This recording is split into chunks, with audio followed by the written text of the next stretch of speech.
Viele Menschen können nicht Nein sagen. Sie wollen oder können den Verlockungen der vielen schönen Dinge am Wegesrand nicht widerstehen.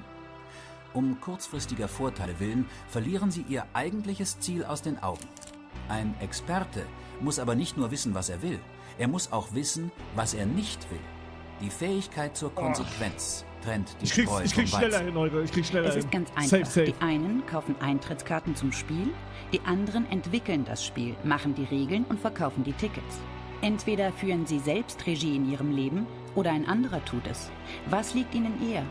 Das Geheimnis der Gewinner ist es, dass sie die wichtigen Dinge des Lebens nehmen und sie unglaublich dringend machen. Sie erledigen alles Swim, so schnell wie irgend möglich. Je länger wir die wichtigen Dinge, aber auch die unwichtigen Dinge vor uns herschieben, desto dringender werden sie. Und desto zeitaufwendiger werden sie. Und damit beginnt ein Teufelskreis.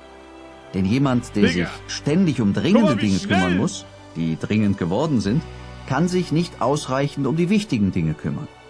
Darum gilt, je mehr Dringliches unser Leben bestimmt, desto weniger... Aber ich bin Macher. Bro, ich mach Fortschritte, Digga. Vielleicht brauche ich... Digga, ich bin krass. Das ist echt krass. Bro.